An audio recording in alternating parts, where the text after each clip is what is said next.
You are watching Business and Leisure, your weekly news and features TV magazine on business and the good life. Our special segment, Embassy Row, is coming up where we spotlight the sitting ambassadors of the different countries that the Philippines has diplomatic relations with, to get some insights into their persona and the relations that are being developed and promoted between our country and theirs. And now we are delighted to introduce to our viewers the sitting ambassador of the United States to the Philippines, His Excellency Harry K. Thomas Jr., who graciously acceded for us to conduct this exclusive one-on-one interview.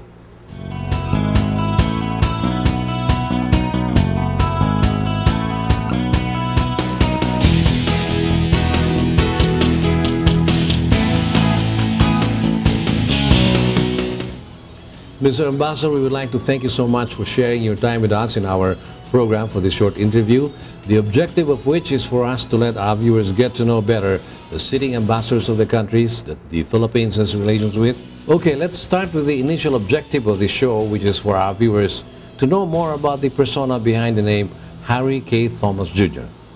Now, I understand your family was here on a visit recently. Can you tell us a little bit about them?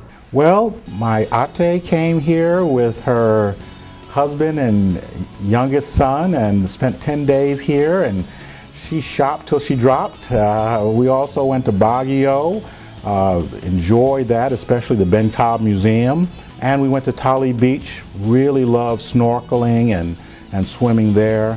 It was a really great visit, and I was so happy that she could come here to experience Filipino hospitality and friends. Maybe we can just go back to your childhood in America. What can you tell us about it? Where you grew up, your family life then? I grew up in Queens, New York. I was born in Manhattan. My mom was a social worker. She went to New York University. My father had many jobs, including his own business. He was a graduate of college in the South. And they were hard workers from South Carolina who moved to New York after my dad spent 10 years in the service. He was in World War II and Korea, and he served here in Leyte. Tell us, Mr. Ambassador, who among the two has the most influence in your life now? My mom and my dad. I can't, you know, I think of my dad constantly. And my mom just as a source of constant giving. She was a disciplinarian in the family, and I'm happy I was just able to be in New York for her 87th birthday party. And the day of her birthday, I took her second trip to Red Ribbon for mango cake. What about education? Where were your interests then? Did these interests affect your career decisions and adulthood? Or somewhere along the way, did you count crossroads in deciding in which career path to pursue? We read the New York Times every day as fifth graders. It gave us our first interest in domestic affairs and world affairs. And then I went to Columbia University for graduate school because I wanted to be an urban planner, which I was for 3 years. And it was a wonderful experience.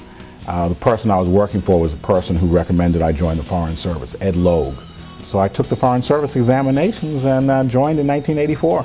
If I may just go back to your younger life, Mr. Ambassador, was it a tough one in school? No, you know, I had an idyllic life. All the boys cut the grass once a week, and we washed our parents' cars in New York. You know, you got to have 2 cars, and my father always had a Mercury and a Cadillac, and we washed them on Saturdays and played basketball and baseball. It was really like an Ozzie and Harriet life. In high school, my father had a store, and I used to have to go work there while my friends went to parties, and I wasn't happy about that all the time. And I'm glad that you asked that question, because it's a tribute to my parents and the fact that they had been able to go to college and also take advantage of the GI Bill and provide a very, very nice life, as did all the families on my street. Most of the people were civil servants in New York City. You know, they were all at my mom's birthday party.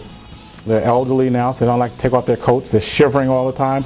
And it reminded me of the Philippines, because when they were getting ready to leave, they took out these huge pieces of foil paper, their to-go pads, so they were going to put their food in to take home. For summers, I would go to my parents' hometown of King Street, South Carolina, town of 3,500 people. I have a lot of cousins on both sides because my daddy is one of 10 and my mom one of 8.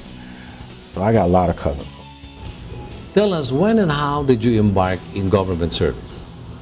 I took the Foreign Service exam, and in December of 1982, and then I remember March 17th, 1983, I took the orals, and St. Patty's Day in Washington, and then you have to go through a background check. And I remember I'd go home, because I was working, living in Brooklyn, go home to my street, and my neighbor, especially Mr. McCann, saying, "Harry, the police were looking for you. We told them we didn't know you." So I had to encourage them. It's okay to talk to these people. They're not trying to arrest me. And I was fortunate enough to enter the Foreign Service as a political officer. Did visa work in Lima, Peru. And then I've served in Zimbabwe, Nigeria, India, Bangladesh, and now the Philippines. In the service of your country, your other postings included India, Zimbabwe, Nigeria, and Peru. But this is your first post in an ASEAN country. Did you find it like you have a lot of adjustments to do? I wanted to see the world, and that's why I've tried to serve globally. And to me, this is just another step on my journey. And as I get older and have less hair, I learn to listen more, ask more questions, be a little more humble, and maybe I would have been when I was 28 and joined the Foreign Service. And Filipinos have been quite open and telling me about their country. And I think one of the things that I seriously have learned here is to look at somebody else's perspective. I've met people who blame the United States for the bombing of Manila during World War II, something that we saw as a necessary evil to end the Japanese occupation, but people who lost their family members, churches that were burned, and I think that's something I don't agree with, but it's taught me you have to look at another perspective, and that doesn't mean that these folks are wrong. Even if you don't agree, you can understand. May I say something, Mr. Ambassador? You see, many Filipinos are watching the History Channel, and in their account, they blame the U.S. in the Intramuros debacle. You know, our job as a diplomat is try to ensure that there are no more wars, so there are no more burnings and bombings of Intramuros by anyone. And that's why I'm glad I'm in the diplomatic corps. But I understand. With all due respect, may I just pick up from what you said earlier? You said you wanted to see the world, so why didn't you join the Navy then? I'm glad you asked that. My whole life I had wanted to go to West Point. And then I met these Naval Academy guys. And I didn't, they were concerned because I wore glasses whether I would qualify. But another friend of mine got the appointment, Earl, and he retired as a lieutenant colonel. And I used to go, oh man, you know, that for many years that bothered me that I didn't get to go to West Point or the Naval Academy as much as I love going to Holy Cross. And when I was sitting in Dhaka, Bangladesh, which was my first ambassadorial post, watching TV, and they showed the long gray line about West Point. And that's when it all left, and I realized, okay, my career has been pretty good in the Foreign Service, so let this go. Mr. Ambassador, we'll just pause for a short while and be right back with you for the resumption of our very interesting interview.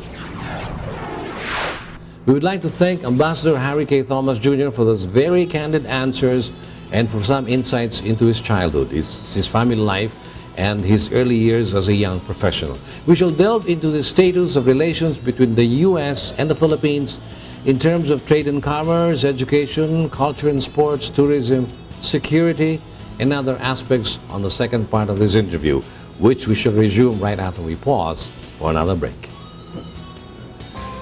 Vogue this week spotlights a man so gifted with talent in singing, hosting, that radio is not at the threshold of reliving its old glory. Check it out later on in the show. For all you gun enthusiasts out there, check out our sports shoot in a bit. Also, Lifestyle Chronicles will take us to the coolest happenings in and around the metro. Business and Leisure will be back in just a short while. Stay stuck.